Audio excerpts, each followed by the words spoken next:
Okay, maulan na. Ano bang araw ngayon? Teka, may kodi ko dito. Ayun. Wednesday pala ngayon, July 24, 2024. Oh, MG. So, half the month, half the year na tayo. Pero, talagang malakas ang kutob ko eh. Rapture na po talaga. Alam nyo, kasi ganito yan. Makinig pong mabuti. Importante po itong sasabihin ko. Mga believers, makinig pong mabuti. Sa atin, meron siyang in-impute. Imputed po sa atin yung instinct.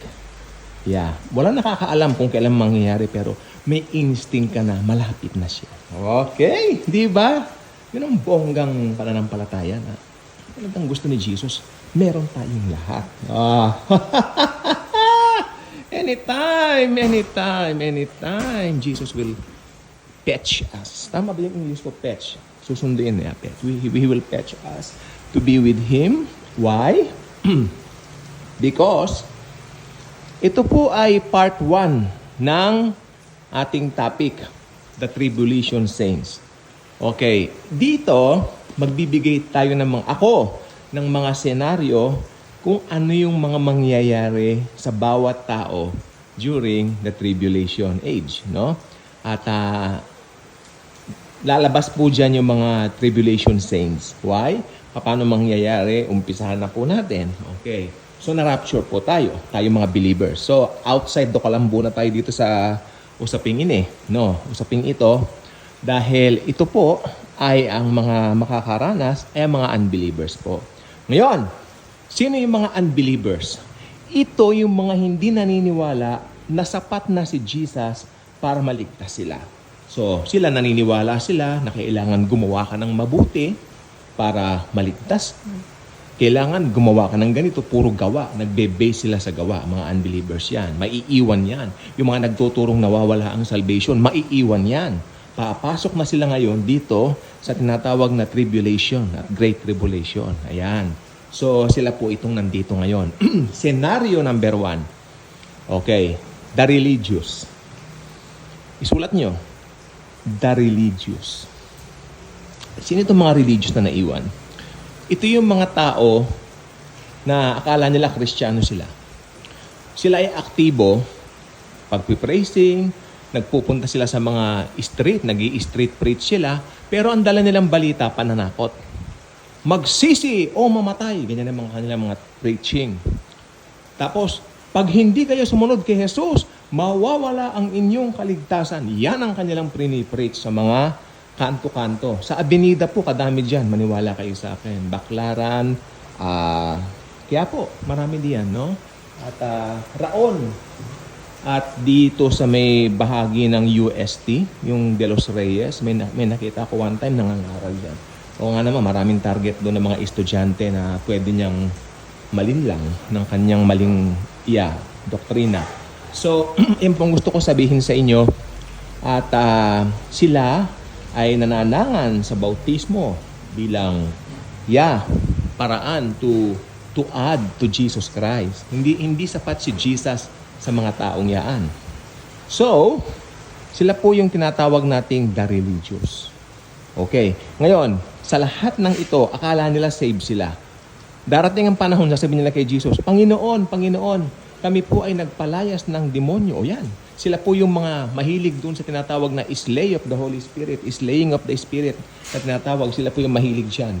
Pero ang turo kasi nila kung bakit sila natawag na kulto, sa kanila nawawala ang kaligtasan at hindi sila naniniwala na sapat na si Jesus para maligtas. Kaya, pasok sila. Sila yung the religious.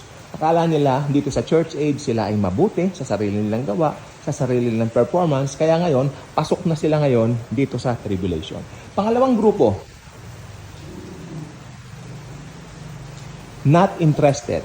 Ito yung mga grupo ng not interested. Why? Dalawang grupo lang naman to, religious at saka yung mga not interested. Okay? Ito yung mga tao na nandito na po sa kategoryang ito yung mga atheists. Walang pakialam sa Diyos, hindi interesado sa Panginoon, sa kanila, ang kanila pong interest ay yung dito lang sa ibabaw ng mundo. Sa ibabaw lang po ng lupa, dito lang po ang kanilang hangad. Dito sila nagkakamal ng mga pera, dito sila nagpapakayaman, nandito lang po sila. Ito yung grupo ng not interested. I'm not interested. Naku, ilang beses na po kami naka-encounter ng mga not interested. Sinagawan, binulyawan pa po kami. Okay? Ito yung mga taong makikita mo ang pinopost sa Facebook, puro pera. Okay? Pag maglalagay ka ng pera, yayaman kayo, ganun-ganon. Tapos ito yung mga tao na nag-business, una, humble, tapos yumabang na, kala mo kung sino na, dahil may business siyang malakas, ayan, mga not interested yan. Yan. Ngayon, pasok na po sila sa tribulation. Pagkatapos po ng rapture, magkakaroon ng great turmoil. Magkakaroon ng malaking confusion sa buong mundo. What happened to this? Praise the Lord, hallelujah. What happened to them? Then lalabas ang isang karismatikong tao. Siya po ang man of lawlessness. Okay, marami pong tawag sa kanya. Man of lawlessness. The bad guy. The Antichrist. Ito pong taong ito, pagtatakahan ng marami, bakit lahat na lamang meron siyang solusyon? Meron siyang solusyon sa lahat.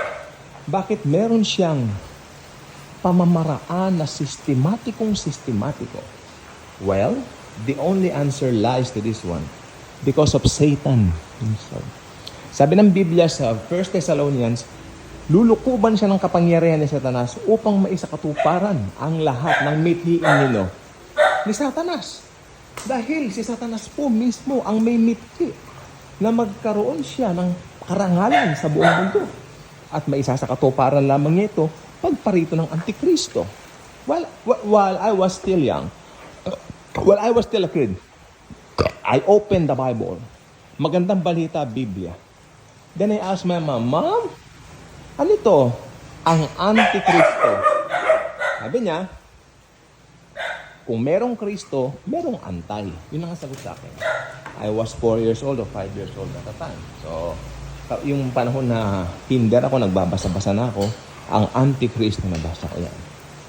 So, ibig sabihin, tama naman ang mom ko doon, hindi niya inelaborate dahil nagmamadali siya. Merong antay kay Christ. Ito yung Antikristo. Ang Antikristo po ay magpapalabas ng mga kasinungalingan at sasabihin nila yung mga praise the Lord, hallelujah. Yan nga po. Tayo po yun, mga born-again believers, mga born-again Christians na yan, ay kinuha ng mga aliens. Kinuha ng mga aliens ang mga praise the Lord, hallelujah na yaan. Okay? Ngayon, ang mga tao, hindi nila maiintindihan bakit nagkaroon sila ng sobrang paghanga dito sa lalaking karismatiko at sistematikong taong ito.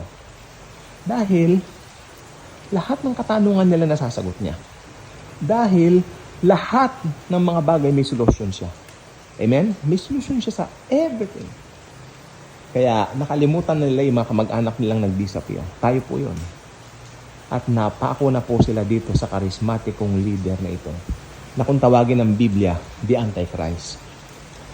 Kaya ang mangyayari po ngayon, gogoyoin niya ang buong mundo. At isa po sa magogoyo niya ay ang bansang, Israel. Lalapit ang mga pinuno ng Israel sa kanya and they will ask this guy to build their third temple. Hindi po katakataka sapagkat ngayon po, 3 months lang to 4 months, tapos na ang templo. Magagawa po agad yan. Meron pa nga po mas mabilis ngayon, ilang linggo lang pwede nang gawin ng templo. Diba? Dahil sa mga high-tech na gamit po natin. Kaya mapapatupad po lahat ng yan. Kaya pagdating po ng time na yon, magkakaroon ng kapayapaan, false peace sa mundo sa pangunguna ng Antikristo. Itutuloy po natin ang part 2. Meron po tayong part 2 nito, 2 parts lang po ito. Again, gusto kong tandaan ninyo, 2 grupo po ang papasok sa tribulation. Sila po yung grupo ng religious at grupo ng not interested. Sa not interested, hahati-hatiin natin yan. Nandyan talaga yung mga taong sarili lang iniisip. Nandyan yung mga taong walang interest sa Panginoon. Nandyan yung mga taong yumabang ng husto at dito lang po sa mundo ang kanilang mga hinahangad. Again, those 2 groups, religious in the not and the not interested ones. So, itutuloy po natin to sa part 2. Hope nag-enjoy kayo dito sa part 1. Bye-bye!